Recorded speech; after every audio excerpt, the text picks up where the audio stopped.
بسم الله الرحمن الرحيم ويل للمطففين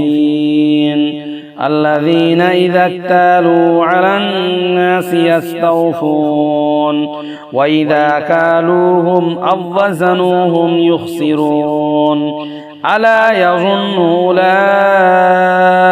أنهم مبعوثون ليوم عظيم يوم يقوم الناس لرب العالمين كلا إن كتاب الفجار لفي سجين وما أدراك ما سجين كتاب مرقوم ويل يومئذ للمكذبين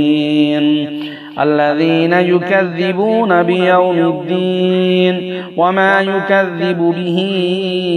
إلا كل معتد أثيم إذا تتلى عليه آياتنا قال أساطير الأولين كلا بل ران على قلوبهم ما كانوا يكسبون كلا إنهم عن ربهم يومئذ لمحجوبون ثم إنهم لصالوا الجحيم ثم يقال هذا الذي كنتم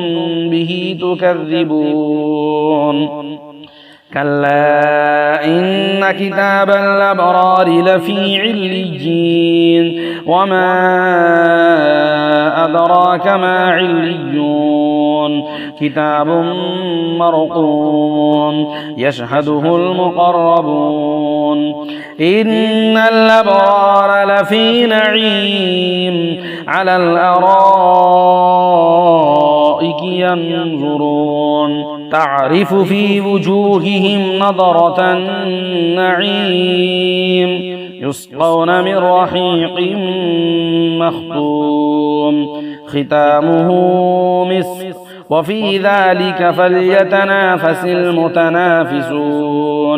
ومزاجه من تسنيم عينا يشرب بها المقربون إن الذين أجرموا كانوا من الذين آمنوا يضحكون وإذا مروا بهم يتغامزون وإذا انقلبوا إلى أهلهم انقلبوا فكهين وإذا رأوهم قالوا إن هؤلاء لضالون وما أرسلوا عليهم حافظين فاليوم الذين آمنوا من الكفار يضحكون على الأرائك ينظرون هل ثُبِّبَ الكفار ما كانوا يفعلون.